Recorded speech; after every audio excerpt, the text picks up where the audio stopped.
Good evening and welcome to Prose with the Pros. We're so excited that you've joined us for an hour of inspirational reading. We have a lot of fun in store for you tonight. I'm your host, Steve Friedman, and we have a great lineup this evening. So let me introduce the three readers that are going to join me for the hour. So Jim Ziegler is going to join us. He'll be sharing his stirring and haunting novel, The Call, this evening. Margot Katz presents Among the Lesser Gods, When Tragedy and Redemption Are Bound Together. Deborah Deep Mouton, Houston's own poet laureate, will wrap up our evening with a moving performance from her book Newsworthy, fresh from today's chilling headlines. Please also feel free to ask questions in the chat, and we'll get to some of them after each reading and perhaps a bit more at the end of the hour. Jim is the most unlikely of authors of women's literature. Dr. Ziegler received a PhD in biomedical engineering and is a licensed professional engineer. He also trained in martial arts for many years, eventually obtaining a black belt and a genuine desire for self-actualization. He is currently the director of software development for a small medical image analysis company in Houston, Texas. His openly stated goal has always been to improve the quality of life. He lives with his wife and for more than 25 years, and with whom he has had 2 kids. So I'm proud to introduce Jim Ziegler. Thanks, Steve, and welcome to everybody. Yeah, I'm the author of the Call trilogy. The first book is The Call Faithful Endeavors. It's the one that's been published. The second book, I have written the first draft, and it's in review. Hopefully it'll be published sometime next year. The Call is the story of persistence and fulfillment for 2 people who meet through a misguided phone call. So the story is fiction, but the phone call was real. It's a call that I made when I was 9 years old in 1969. So for those of you doing the math, that makes me 60 years old. Okay. Well, the story is inspired by that phone call. And I had wanted to be an author since I was 10 years old. But in my family, that was kind of frowned upon. That's why I went into engineering. And that's, again, still what I do today. But in the back of my mind, I always wanted to write a novel. Well, I never really had the chance to do that. And many years ago, I just gave up the idea, okay, it'll never happen. Well, every few years, I would remember this phone call. It was a very remarkable call. And I'd remember it and just think, oh, the call, yeah, okay. Then it would go out of my mind. I'd go on to other things. And then in February of 2016, I came home from work and was resting before dinner, and I remember the call once more, but this time it didn't go away. It took on a life of its own. And all of a sudden, my mind was flooded with scenes and narrative and dialogue. And it just kept going. It was racing through my mind every waking moment of the day. As soon as I woke up in the morning, the story was running through my head. When I went to bed at night, it was still running through my head. If I woke up in the middle of the night, the story was still running through my head. It was an incredible experience. A week and a half after that started, I said, I have enough material here to write a whole book. So that night I grabbed a piece of paper and I quickly scribbled down a 16-chapter outline. I said, I have no idea what I'm doing, but I'm going to just start doing it. So I started writing, and I just kept writing and going on, and it just kept building up. And I said, I've got to get this out of my system, just write this one book and be done with it. About halfway through, I realized I can't finish the story with one book. And I got to thinking about it more, and I actually happened to go back and look at the dedication that I had originally written for my master's thesis many years ago. And I was putting it into this book, and I thought, this is exactly what I'm writing here. And it tells me this has got to be a trilogy. It's not just one book. It's not 2 books. It's got to be 3. And so here I am. Again, I've written the first draft of the second book. And so I'm again, I want to tell you a little bit more about the first one and do some readings from it. But I'll show you too. This again is the call, Faithful Endeavors. And you can see the flower that's on it. This is one of the experiences I had in writing it. The flower was just something I threw into the story just to do it. Why not?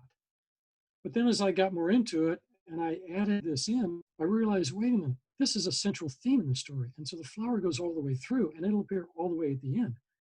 It's an anchor, if you will, for this entire story.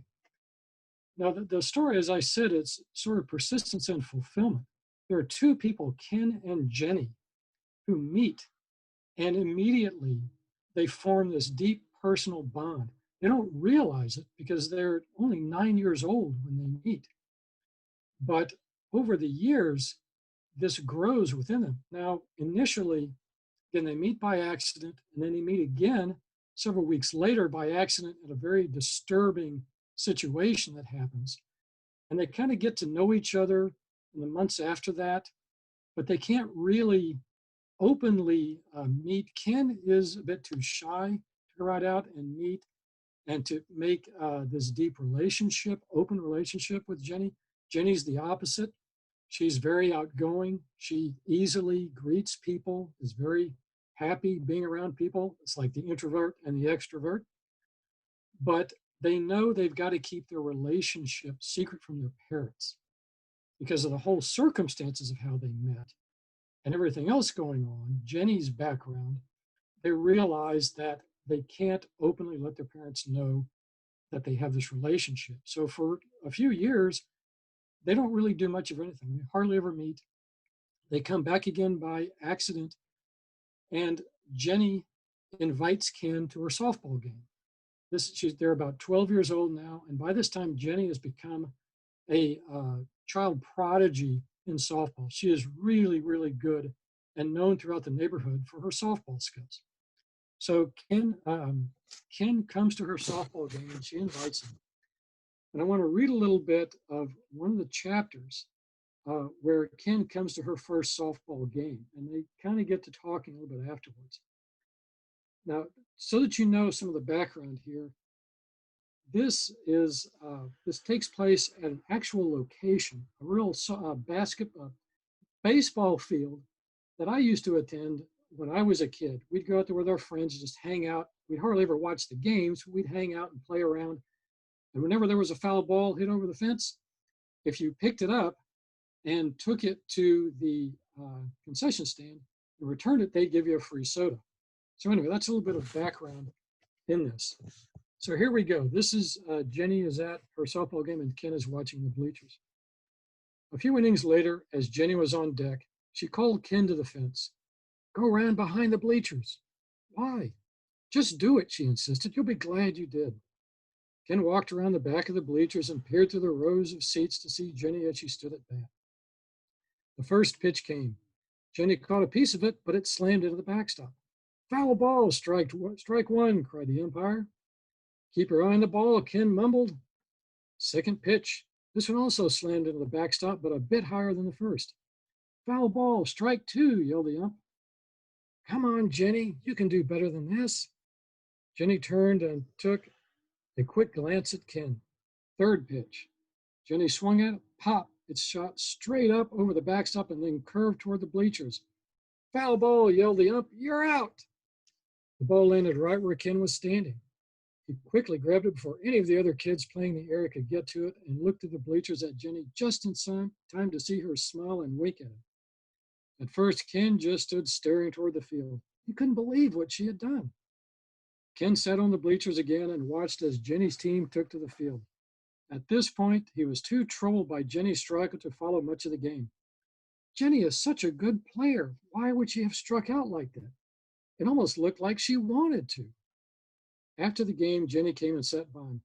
So what did you think? You were doing great till that strikeout. What happened? Our league has a 3 foul strikeout rule, and I had to use my first 2 to get my aim. I wanted to make sure to send it over the fence straight to you. What? Why would you do that? Jenny responded nonchalantly. It's a hot day, and I thought you might like a drink to cool off. Ken protested. What about the game? What about your team?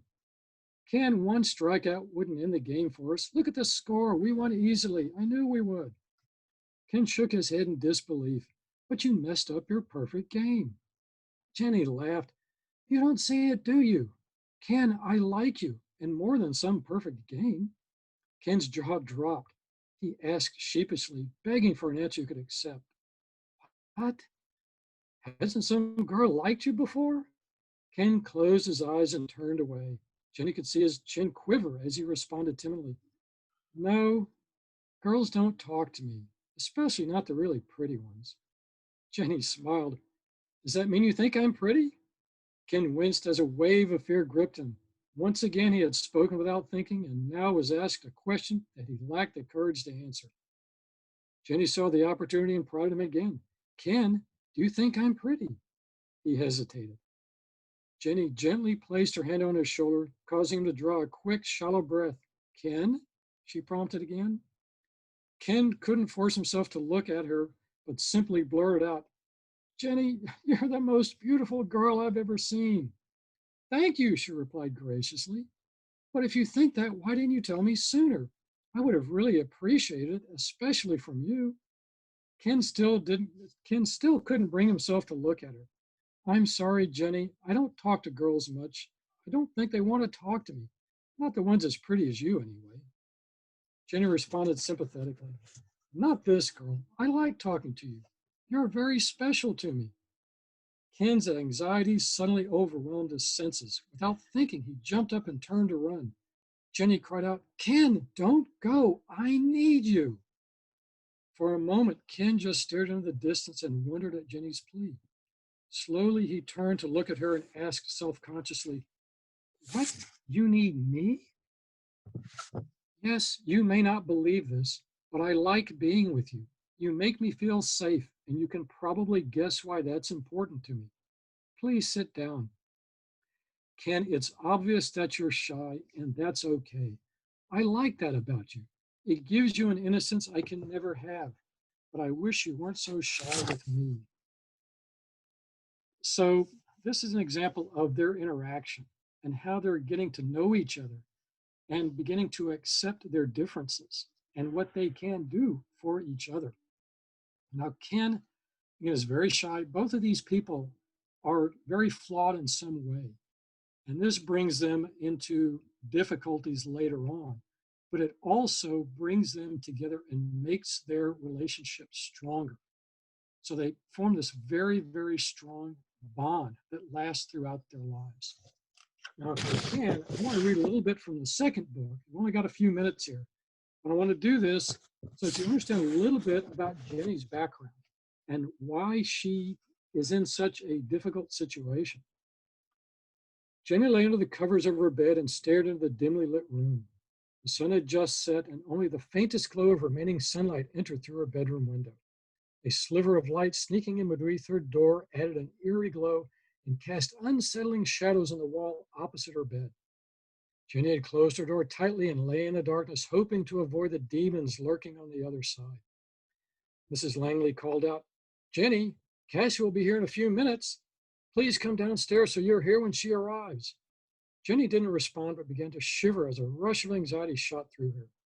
Inevitably, the cadence of menacing footsteps drumming relentlessly closer overpowered the token sanctuary of the darkened bedroom. The door opened suddenly. Jenny, I said come downstairs. Why are you just lying here in the dark? It's not time for bed. I've been calling you. Didn't you hear me?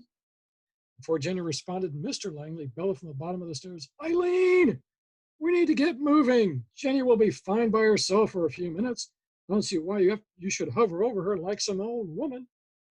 Just hold on, she shouted back. We can't leave until Cassie gets here, but you can't seem to understand that. Jenny's anxiety surged with every word her parents shouted at one another. Her small body shook imperceptibly as she wondered about her own culpability.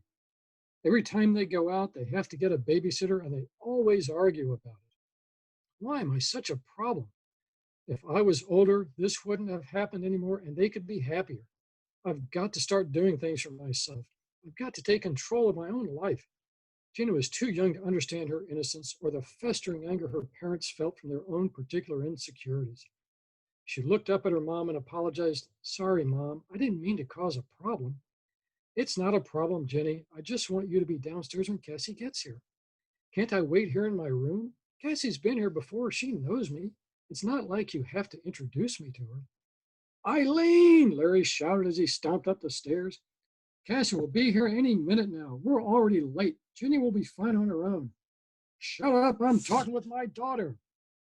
Larry grumbled. She's my daughter too, and I say she'll be fine by herself until Cassie shows up. The doorbell rang before Eileen could counter with a snide remark. That must be her. Now can we leave? He begged selfishly. You let her in and start the car. I'll be down in a moment. Mrs. Langley turned to Jenny and reached toward her. Jenny pulled back and blurted out, You can leave, Mom. Cassie is here. Be good, Jenny. Your dad and I probably won't be back until after you're asleep. His office Christmas parties usually run late into the evening. Unfortunately, she groaned. So that gives you an idea of the tone of the books. Jenny's background and the trouble she has at home, and now Ken enters into her life and relieves some of that stress she experiences. The story was quite interesting, and the question is this really fiction, or are there elements of nonfiction in your story? Well, the first chapter, the childhood events that I describe in the first chapter are all real events. They happened to me, up to and including that phone call. After that, the story really is fiction.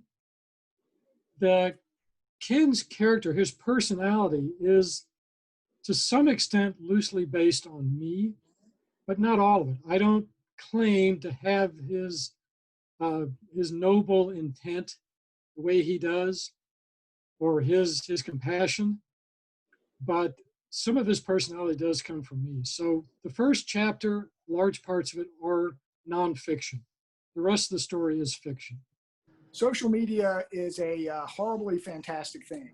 And so a lot of people share their comments about the recent racial tensions on social media. And then there's always this backlash of, of other people that say, well, you don't have the right or position to be able to comment on those sort of things. And I mean, I guess that's the beauty of social media, is there's certainly no shortage of perspectives and views.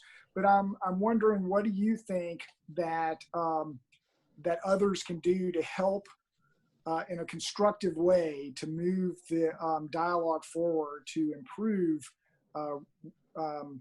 race relations and just kind of make it a thing of the past finally? Yeah, I think a lot of times people will post things out of ignorance. And by that, I mean, like, really honestly not understanding something. And I think something as simple as just asking a question instead of making a statement, it could be a huge game changer, right? I think as you continue to allow your timeline to be a place of diverse thought, and don't write people off the minute they disagree with you, and really listen to people as they share with you, especially if they have more experience, that is a great place that social media could then be used as a starting point for some of these really difficult conversations that we're going to have to navigate. What made you decide on the title to your book, The Call? Well, first it was the phone call. That was the inspiration for the entire story. So that seemed pretty simple. But then as I got more into it, the book is not just a story of a couple of kids who get to know each other. They're called to be of service to each other and to people they meet. So their relationship is more than just about themselves. It's a relationship that grows beyond themselves. And so they are called to enrich everyone else through their relationship. Thanks for everybody staying a little bit later. I hope you enjoyed the question and answer. So there's two groups of people I really want to thank. So if you didn't pick up on it, this was actually my my book launch that was originally scheduled for March, but obviously we all had changes to our lives over the last few months. And so I really am thankful to have such amazing people and writers join me, and Jim, Margot, and Deborah, and really made it super special. I'm so happy that you guys got to share your work with the audience as well. And finally, the other group that I really wanted to thank was my family, who's tucked into different corners here in the room. And so my wife, Jennifer, who's been with me through so many experiences that are in my book and many experiences that are not in my book. And she's been my rock and continues to be that. My daughter, Gwendolyn, who listened to me practicing, as introverts tend to practice until we can't do it anymore. So she heard me practice when we took walks in the neighborhood and so forth. And so she was definitely helping me out there. Madeline, who's been our moderator, and Noah, who's been a big help on the technical side and trying to pull all this together and make it work very smoothly. So couldn't go through life, let alone this evening, without each one of them. So thanks again for everybody that joined us. Please check out our websites. There's more information from each person. There's how you can get everybody's book on the website. We always appreciate comments and questions and shares as well, and reviews. So please help yourself to any and all of the websites. Thanks again for joining us on Prose with the Pros. Have a great evening and wear a mask.